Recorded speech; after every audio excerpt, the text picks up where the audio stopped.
നമ്മുടെ രാജ്യത്ത് ഈ പ്രാദേശിക പാർട്ടികൾക്ക് കഴിഞ്ഞ ലോക്സഭാ തിരഞ്ഞെടുപ്പ് കഴിഞ്ഞപ്പോഴേക്കും കുറച്ച് പ്രാധാന്യം കൂടി എന്നാണ് തോന്നുന്നത്. കാരണം BJPയുടെ ഒരു പ്രസക്തിയല്ല, അവരുടെ ശക്തി കുറഞ്ഞതും അവരുദ്ദേശിച്ച സീറ്റുകൾ കിട്ടാതെ പോയതുമൊക്കെ പിന്നെ പ്രാദേശിക പാർട്ടികളുടെ പിന്തുണയോടുകൂടി ഭരണത്തിൽ വരേണ്ട അവസ്ഥ വരികയും ചെയ്തിരിക്കുന്നു. ഇതൊരു ദേശീയ പാർട്ടികൾ ആണോ അതോ പ്രാദേശിക പാർട്ടികളാണോ നമ്മുടെ രാജ്യത്തിന് ആവശ്യമായി വരുന്നത്? രാജ്യത്തിൻ്റെ ഈ ജനാധിപത്യ സാമൂഹിക സ്ഥിതിയെ നിലനിർത്താൻ പ്രാദേശിക പാർട്ടികൾക്ക് എന്താണ് ഈ രാജ്യവികസനത്തിന് എന്ത് സംഭാവന നൽകാൻ കഴിയും? പ്രത്യേകിച്ച് ഒന്നും ചെയ്യാൻ പറ്റില്ല. കുടുംബ വികസനത്തിന് സംഭാവന നൽകാൻ പറ്റും, അത്രേ ഉള്ളൂ. അതാണ് പ്രാദേശിക പാർട്ടികളുടെ അതെ അതെ, കുടുംബ വികസനം മാത്രമേ ഉള്ളൂ. അതായത് മാറ്റം ആക്കിയൊക്കെ നാട്ടുകാരെ പറ്റിക്കാൻ വേണ്ടി പറയുന്നത്. അപ്പോൾ അതുകൊണ്ട് പ്രാദേശിക പാർട്ടികൾ നശിച്ചു പോകുകയാണെങ്കിൽ അത് വളരെ നല്ലതാണ് രാജ്യത്ത്. രണ്ട് പാർട്ടി സിസ്റ്റത്തിലേക്ക് വരികയാണെങ്കിൽ അതാണ് നല്ലത്. നമുക്ക് ഒരുപാട് പൈസ ലാഭിക്കാം. പിന്നെ ഈ ദേശീയ പാർട്ടികളാകുമ്പോൾ അവർക്ക് ദേശീയ താല്പര്യം വിട്ടുകൊണ്ടൊരു കളി കളിക്കാൻ പറ്റില്ല, ഒരു സംസ്ഥാനത്തിന് വേണ്ടി ഒരു കളി കളിക്കാൻ പറ്റില്ല. അപ്പോൾ ദേശീയ പാർട്ടികൾ അത്ര എളുപ്പത്തിൽ നിങ്ങൾക്ക് വിലക്കെടുക്കാനും പറ്റില്ല. കാരണം അവർക്ക് ബാലൻസ് ചെയ്ത് പോകണം. വിലക്കെടുത്ത് ഏതെങ്കിലും വിഭാഗത്തിന് വേണ്ടി സംസാരിച്ച് കഴിഞ്ഞാൽ അവരുടെ വോട്ട് ബാങ്ക് ഒലിച്ചു പോകും. അപ്പം അതുകൊണ്ട് ദേശീയ പാർട്ടികൾ തന്നെയാണ് നല്ലത്.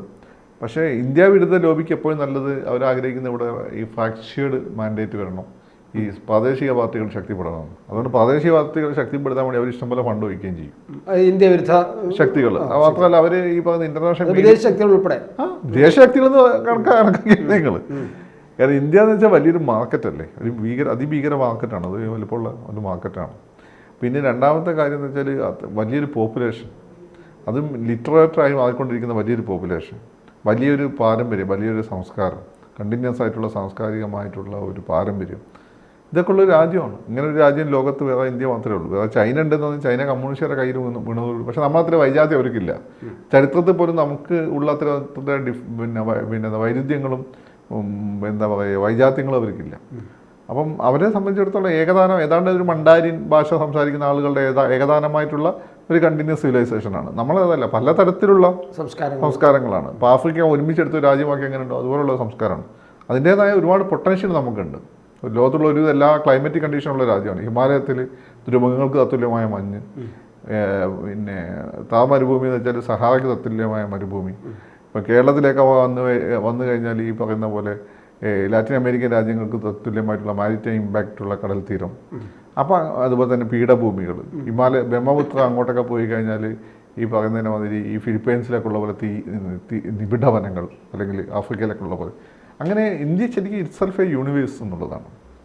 നമ്മൾ വളരെ ബ്ലെസ്ഡാണ്. നമ്മളെന്തുകൊണ്ടാണ് പുറത്തേക്കുള്ള വലിയ പടയോട്ടങ്ങൾ നടത്താതിരുന്നത്? നമുക്കിവിടെ വലിയ രാജാക്കന്മാരുണ്ടായിരുന്നു. അശോകൻ ഉണ്ടായിരുന്നു, കനിഷ്കൻ നമ്മൾ ബോർഡറിലുള്ള ആൾ, അതാണ് പിന്നെയും കുറച്ചും കൂടി ചൈനയിലേക്ക് പോയത്. ആ പ്രദേശത്തുകാരനായിരുന്നു. അക്ബർ മുസ്ലിമാണ്. പക്ഷേ എങ്കിൽ പോലും അക്ബർ ഒന്നും പിന്നെ തിരിഞ്ഞങ്ങോട്ട് അവരത് നോക്കിയിട്ടില്ല. അതുപോലെ ശിവജി, ഇവരാരും തന്നെ ഒരു ഗ്ലോബൽ, അല്ലെങ്കിൽ ശിവജിക്ക് വേണേൽ നേവൽ ഫോഴ്സ് ഉപയോഗിക്കുന്ന ശ്രീലങ്കയൊക്കെ ആക്രമിക്കുകയാണ്. ശിവജി ചെയ്തിട്ടില്ല. പിന്നെ ആകപ്പാടെ ചെയ്തിട്ടുള്ളത് ഈ ചോളന്മാരാണ്. അവർ തമിഴ്നാട്, അതുപോലെ തന്നെ ഈ ഫിലിപ്പൈൻസ്, അങ്ങനെയുള്ള പ്രദേശങ്ങൾ അവർ കീഴടക്കി. ഇതിനൊരു കാരണം എന്ന് വെച്ചാൽ തമിഴന്മാർ പൊതുവെ അത്ര വിഭവങ്ങളുടെ ഒരു പരിമിതി അവർക്കുണ്ട്. നമുക്കതുണ്ടായിരുന്നില്ല. ഇപ്പം ഇന്ത്യക്ക് പൊതുവേ നമ്മൾ ആസാഹോൾ എടുത്തു നോക്കി കഴിഞ്ഞാൽ വിഭവങ്ങളുടെ ഒരു പരിമിതി ഇന്ത്യക്കില്ല.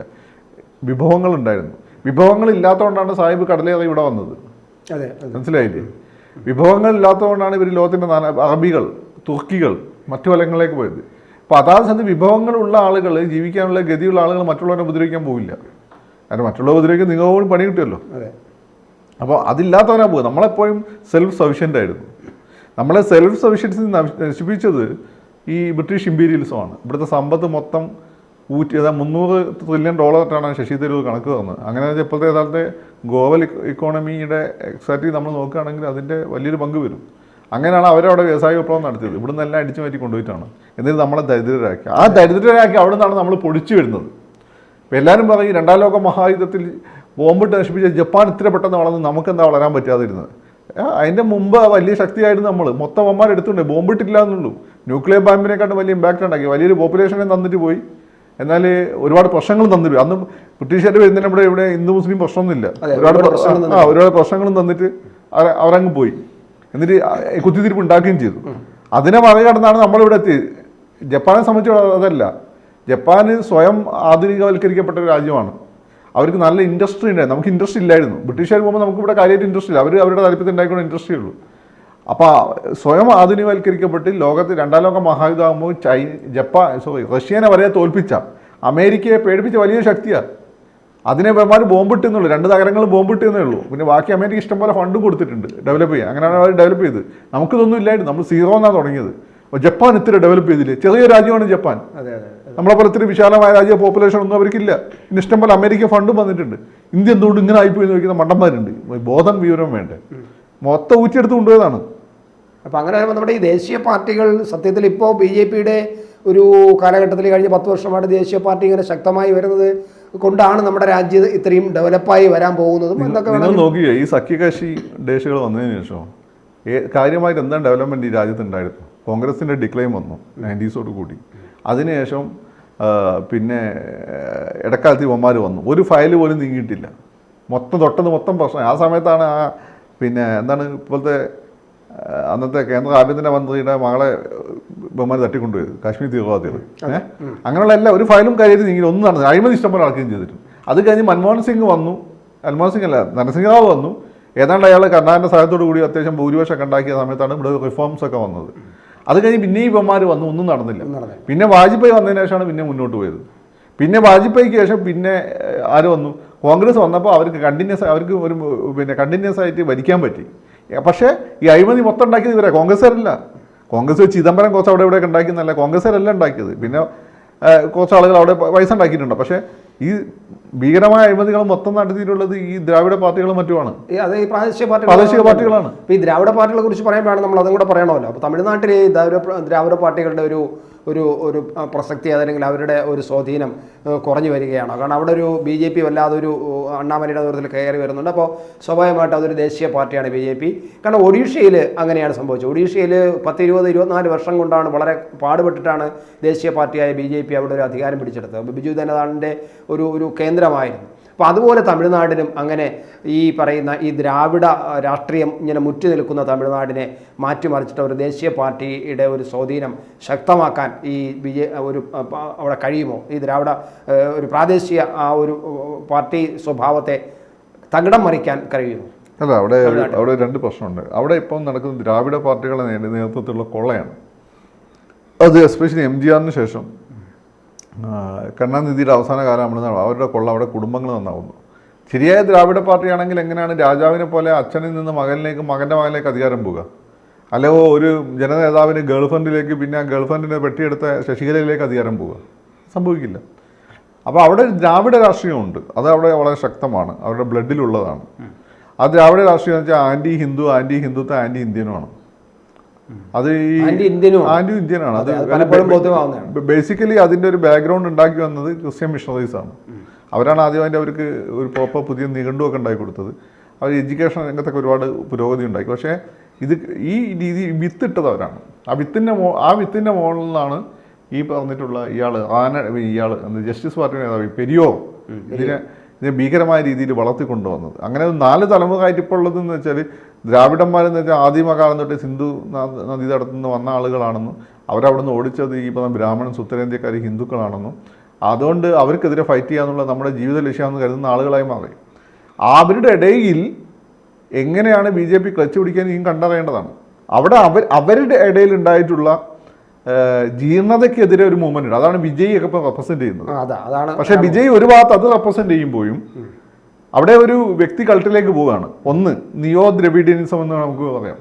അതേസമയം തന്നെ അതിൻ്റെ ആൻറ്റി ഇന്ത്യൻ സ്വഭാവത്തിന് മൂർച്ച കൂടുകയാണ്. നോർത്ത് ഇന്ത്യൻ ആയിട്ടുള്ള എന്തും ഹിന്ദു ആയിട്ടുള്ള എന്തും അവിടെ വർജ്യമാണ്, അവിടെ ഭാഷ പോലും വെറുക്കപ്പെടേണ്ടതാണ്. അപ്പോൾ ഇന്ത്യക്കുള്ളിൽ തന്നെ ഇന്ത്യ അതിശക്തമായ ആൻറ്റി ഇന്ത്യ വികാരം വളർത്തുന്ന ഒരു സ്ഥലമായിട്ട് തമിഴ്നാട് മാറിയിട്ടുണ്ട്. അത് എസ്പെഷ്യലി മോഡി സെൻട്രലിൽ വന്നതിന് ശേഷം വളരെ ശക്തമായിട്ടുണ്ട്. എല്ലാവരുടെയും സപ്പോർട്ട് അതിന് കിട്ടുന്നുണ്ട്. നമ്മൾ തീരെ വിചാരിക്കാത്ത ആളുകൾ പോലും മോഡി വിരുദ്ധത കൊണ്ട് അവിടെയാണ്. ഇപ്പോൾ മോഡിയോട് നമുക്കൊക്കെ എതിർപ്പുണ്ട്, പക്ഷേ അവർക്ക് ഇന്ത്യ വിരുദ്ധതായി പോയത്. പക്ഷേ മോഡി വിരുദ്ധത കൊണ്ട് മാത്രമല്ല മോഡീനെ ഒക്കെ വളർത്തുന്നതിൽ വലിയ പങ്ക് ഈ ദ്രാവിഡ പാർട്ടികൾക്ക്. ഇവർ കോൺഗ്രസിന് ഇല്ലാതാക്കാൻ വേണ്ടിയിട്ടാണല്ലോ ഇവർ പണ്ട് BJPക്ക് സപ്പോർട്ട് ചെയ്തത്. അപ്പോൾ ഇവർക്ക് എന്താണ് മോഡി വിരുദ്ധ പറയാനുള്ള അവകാശം? കോൺഗ്രസ് ആണ് നമുക്ക് മനസ്സിലാക്കാം. ഇവർക്ക് എന്താണുള്ളത്? ഇവർക്ക് അഴിമതി നടത്താൻ വേണ്ടി ഇവർ ആദ്യം വാജ്പേയിനെ സപ്പോർട്ട് ചെയ്തു, പിന്നെ ഇതിൽ കയറി.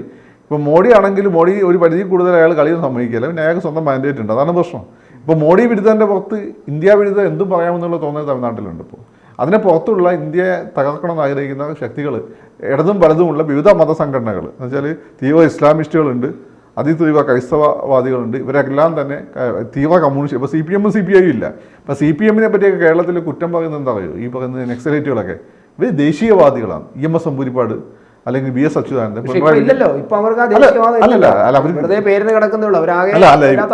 ദേശീയതയെ വെല്ലുവിളിക്കുന്ന രീതിയിലും തമിഴ്നാട്ടിലുള്ള കേരളത്തിൽ ആരും പോയിട്ടൊന്നുമില്ല. ദേശീയതയുടെ കാര്യം തമിഴ്നാട്ടിലെ സംബന്ധിച്ചിടത്തോളം ഇവിടെ വളരെ പക്ക പ്രാദേശിക പാർട്ടിയായിട്ട് CPM മാറിയിരിക്കുന്നത്. കാരണം നമ്മുടെ അണക്കെട്ടുമായിട്ട് ബന്ധപ്പെട്ട് വന്ന വിഷയത്തിൽ പോലും അവിടുത്തെ പാർട്ടി സെക്രട്ടറി പറഞ്ഞ അഭിപ്രായം വെച്ച് കേൾക്കുമ്പോൾ നമ്മൾ അത് മാത്രം വിലയിരുത്തിയാൽ മതി. കമ്മ്യൂണിസ്റ്റ് പാർട്ടി പ്രാദേശിക party talking about Kerala communist party, അത് CPM ആണെങ്കിലും CPI ആണെങ്കിലും ആ തമിഴ്നാടുമായിട്ട് നമുക്ക് ഈ പറഞ്ഞ ജലത്തോക്കമായിട്ട് ബന്ധപ്പെട്ടുണ്ട്. പക്ഷേ തമിഴ്നാട്ടിലെ CPM CPI പോലെ അല്ല ഇവിടുത്തെ പാർട്ടികൾ. ഇവിടെ നമ്പൂരിപ്പാർ പേരിൻ്റെ പിന്നിലെ നമ്പൂരി വായിച്ചില്ല, അതല്ലെങ്കിൽ MN ഗോവിന്ദൻ നായർ വായിച്ചില്ല എന്ന് പറഞ്ഞിട്ട് അവരെ പറഞ്ഞേക്കൂ. അത് മാത്രമല്ല, ദേശീയതയുമായി ബന്ധപ്പെട്ട് വരുന്നു ഏറ്റവും കൂടുതൽ നക്സലൈറ്റ് മേട്ടറാണെന്ന സംസ്ഥാനം നമ്മുടെ കേരളമാണ്. മനസ്സിലായില്ലേ? അതുപോലെ തന്നെ ജിഹാദി എലമെൻറ്റുകളുടെ മോഡ്യൂൾ വന്ന സമയത്ത് അത് കേന്ദ്ര ഏജൻസികളാണ് പൊക്കിയത്, എല്ലാ സപ്പോർട്ടും കൊടുത്തിട്ടുണ്ട്. തമിഴ്നാട്ടിൽ ഈ രീതിയിൽ നടക്കുന്നത് കരുതുന്നുണ്ടോ? അവിടെ ബോംബ് സ്ഫോടനം ഉണ്ടായിട്ടുണ്ട്, വർഗീയ കലാപം ഉണ്ടായിട്ടുണ്ട്, പക്ഷേ ഇത്തരം മോഡ്യൂൾസ് അവിടെ വളരെ പവർഫുള്ളുമാണ്. അപ്പോൾ അതുപോലെയല്ല. അപ്പോൾ കേരളത്തിൽ ഞാൻ പറഞ്ഞത് നക്സലുകളെല്ലാം തന്നെ CPM CPI നമുക്ക് പലരും വിയോജിപ്പൊക്കെ ഉണ്ടാവും. അവരെ കുറ്റപ്പെടുത്തുന്ന കാര്യം കേരളത്തിൽ ഇവർ ദേശീയവാദികളാണെന്നുള്ളതാണ്. അത് തെറ്റല്ല, അത് സത്യം, അങ്ങനെ തന്നെ പോവുകയും വേണം. അത് വ്യതിചലിച്ചാലാണ് പ്രശ്നം. പക്ഷേ ഭാരതത്തിൽ ഇതുവരെ വലിയ രീതിയിൽ അങ്ങനെ ഒരു വ്യതിചലനം ഉണ്ടായില്ല, പക്ഷേ തമിഴ്നാട്ടിൽ ഉണ്ടാവുന്നുണ്ട്. എന്തായാലും ഒരു ദേശീയ പാർട്ടികളുടെ ഒരു പ്രസക്തി രാജ്യത്ത് കൂടി വരട്ടെ, എന്നാൽ മാത്രമേ രാജ്യത്തിൻ്റെ ഒരു അഖണ്ഡതയും ഐക്യവും വികസനവും മുന്നോട്ട് പോകാൻ കഴിയൂ എന്ന് തന്നെയാണ് നമുക്കൊന്ന് വിലയിരുത്തുന്നത്.